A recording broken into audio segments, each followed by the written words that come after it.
Alright guys, what's up? So the SJWs have been going on about Survivor for too long. They've been bashing on Survivor for too long. So I'm here to basically bring us some SJW arguments against Survivor and debunk them.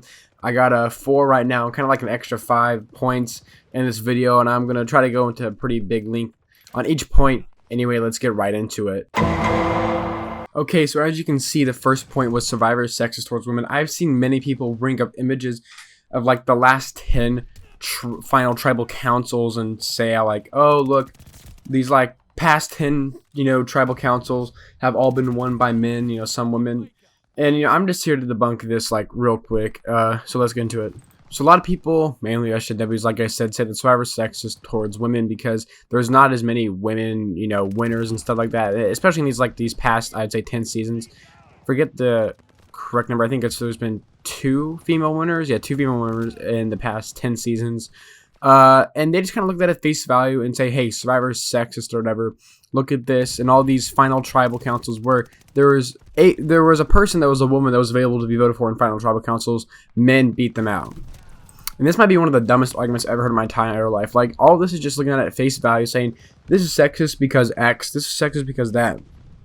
Look, these final tribal councils where men won, women voted for those winners. In the final tribal council where Tony won, women voted for him. In the final tribal council where Tommy won over Norandine, women voted for Tommy. In Edge of Extinction, women voted for Chris. And Dave vs. Goliath, women voted for Nick. So it's like, just because a man won doesn't mean it was sexist. There's women on the jury that voted for that man to win.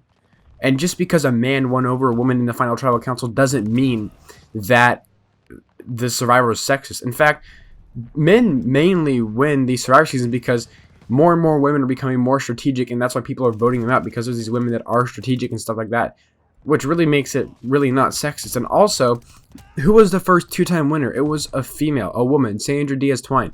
She was the first 2-time winner in Survivor history, and a man only won twice because in Winners at War, a winner had to win again.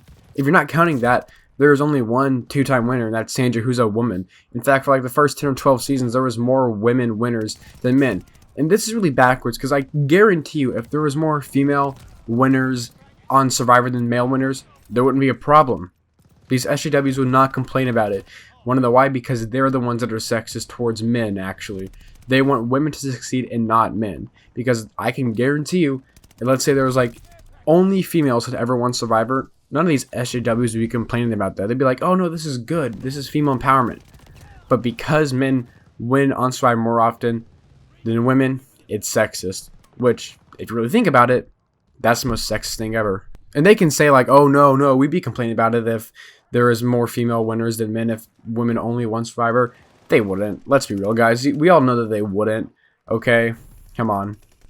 They also like to bring up how, Survivor is physical and stuff like that, which means men are going to do better. I mean, yeah, the average man is, physically stronger than the average woman, but that's just biology. It doesn't mean that because challenges exist on Survivor that women are less likely to beat them. I mean, we just saw Evie on like one of these past seasons of one of these past episodes of Survivor just blow out the other team who had more men on it because of the puzzle. Okay, she blew them out. She did that puzzle and she won her team, the challenge. So no, just because there's physical challenge on Survivor doesn't mean it. And just because they're out on an island and stuff like that doesn't mean that men are going to just do better just because they're physically stronger, okay? I mean, we've seen plenty of times where women are, making smart moves and stuff like that, and the men are just absolutely exhausted because they have more muscle mass and they have to eat more food while women don't. So, I mean, even like biology and stuff like this and like, nature can prove that no Survivor season has ever been, more guaranteed a man to win than a woman. Okay, every single Survivor season has 50-50 split between men and women, and that's how it should be.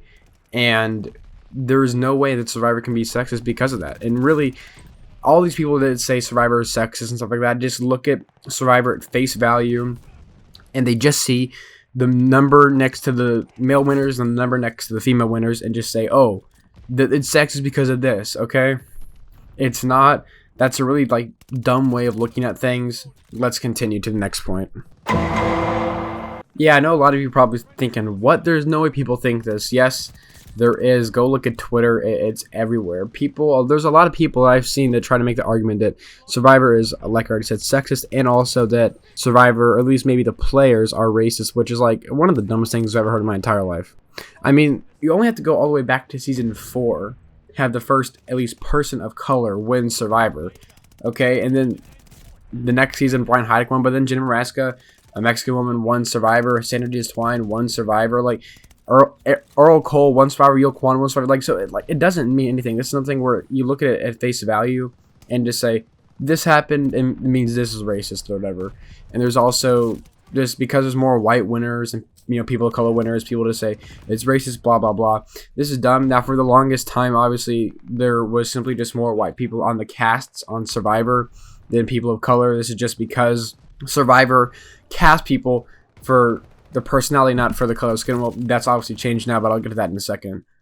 And because America is like, what, 60%, I think the population is white, that means that there's going to be more white people on the cast. I just looked it up just to make sure. The amount of white non-Hispanic people in America are 65%, Hispanic is 17%, and black is around 12 to 13%. So, I mean, obviously there's just going to be more white people on the cast because there's more white people than other races in America.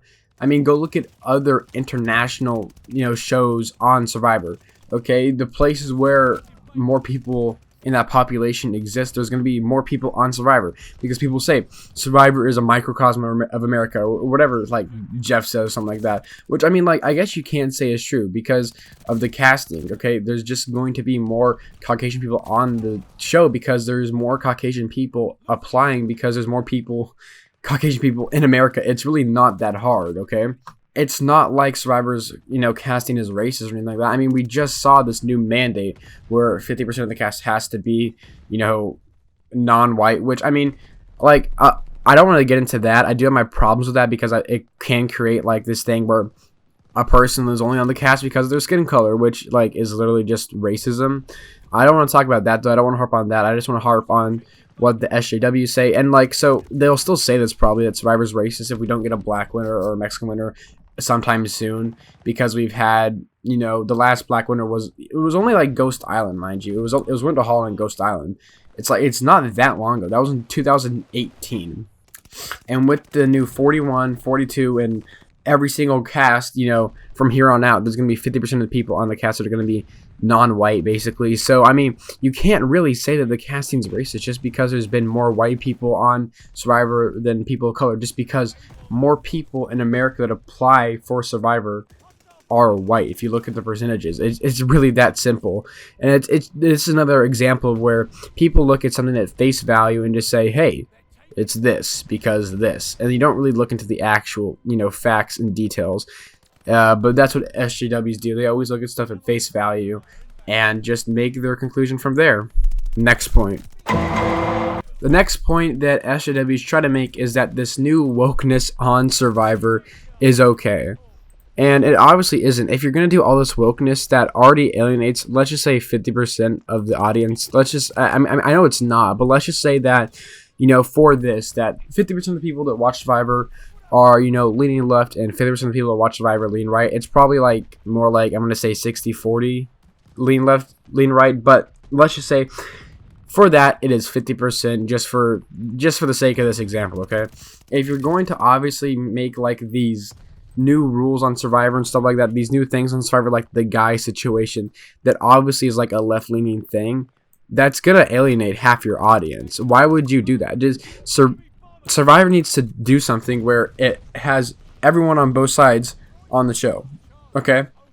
Like we saw these in earlier seasons where obviously people on the left side and right side, politically at least, are on the show. Now it seems like more and more people are on the show that lean left than lean right. And if they're on the cast because not because of that, and because that they seem like they're fun characters, that's okay. But I feel like Survivor casting does look at the people that are on the cast and see which way they lean, and I guarantee you that the casting probably is okay with people who lean left more than they are with people who lean right, which is horrible. We should have diversity of thought. This is another thing, and I'm gonna shout out these two channels. The Bitter Juror says in his video that diversity of thought is so much better than diversity of race, which is completely true. If we have an entire cast that thinks exactly the same, then that is boring, because they're all going to think exactly the same. They're all going to try to make the same moves. But if you have people that think differently, I'm not saying like cast racist people, but I'm just saying like cast people that think differently, that's going to make Survivor so much more interesting. And because there's going to just be all this new wokeness and stuff like that, people that maybe wanted to apply to Survivor, but see that it's just a giant woke party now, they're not going to want to apply on Survivor. I mean, it really is simple as that. These SJWs would be like, oh no, the whole guys thing, it's okay. It really, like, I think it's not a big deal, but I think they're taking, Survivor's trying to take baby steps to more woke show. And we've seen shows that get ruined because of the wokeness. Basically, every single show that goes woke gets broke, as the saying, you go woke, you go broke, whatever. And they're not as good anymore because they're obviously blatantly trying to appease one side, and that's just going to alienate the other side. When you're trying to appease one side, that's making your audience smaller because another side is not happy with it. Survivor used to not be about politics. Well, it's about social politics, but not like actual politics. And that's when the show was great. In these like earlier seasons, really, it's been these past, I would say, 5 to 10 seasons that really like started to lean in on this wokeness or whatever. And which sucks because, like I just said many times, it alienates half your audience.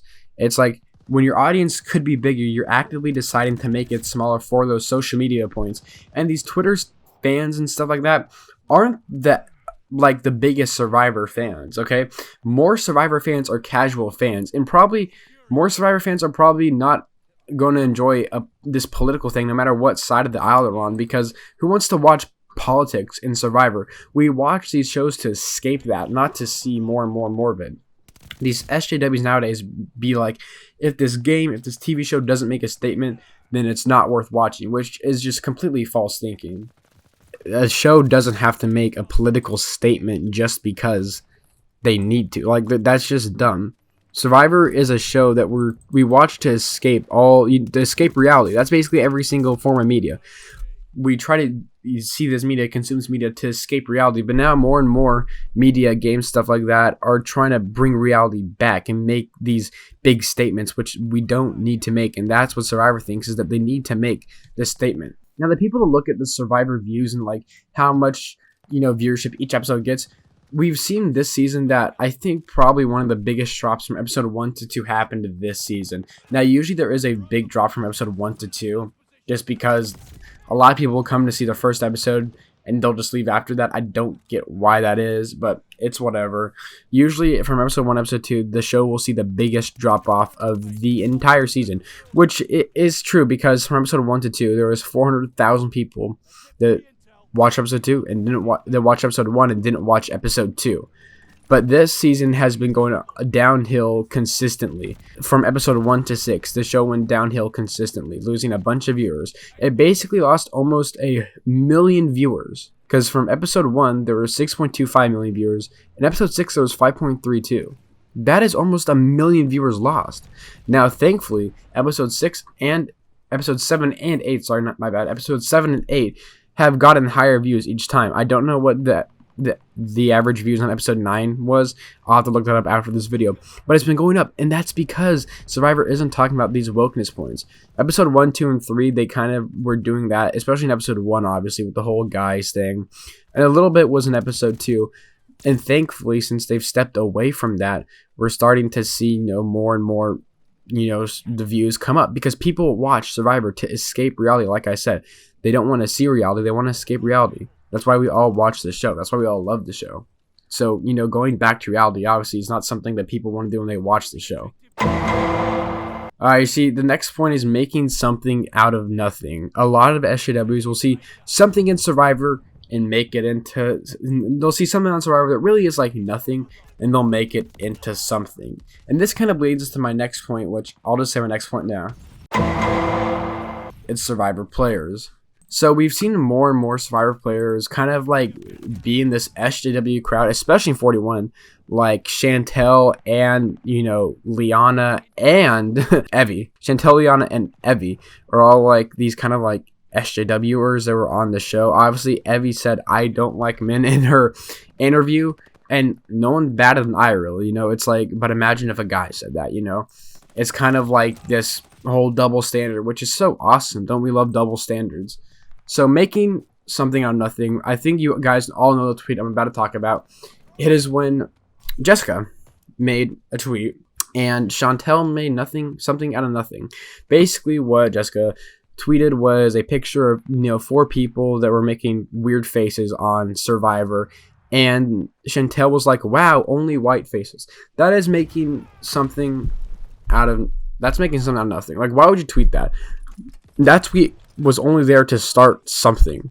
I don't get why you would watch that. It's literally, I'm going to say it over and over again, it's literally making something out of nothing. There's no point in you saying that. You're obviously just trying to get attention because Chantel's an attention seeker. She thinks she deserves all the attention in the world.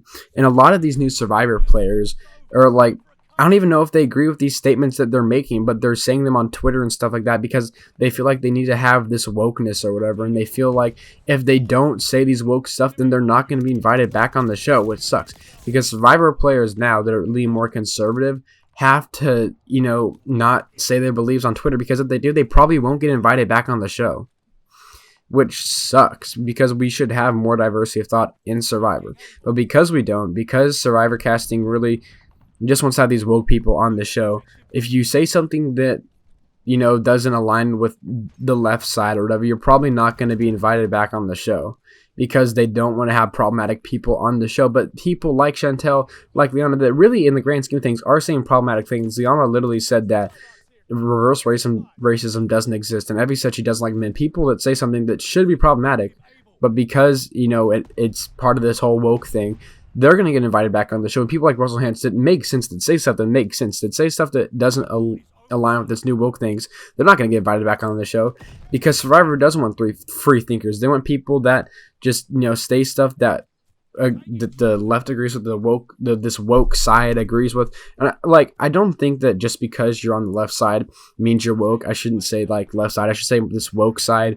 People that say all this stuff that, that are super, that say all this stuff that are super woke or whatever, they're going to get invited back on this show. And people that say stuff that actually makes sense, like my boy Russell Hantz, they say stuff that makes sense and they're not going to get invited back. Also, real quick, I just want to give a shout out to the Bitter Juror and Survivor Spencer.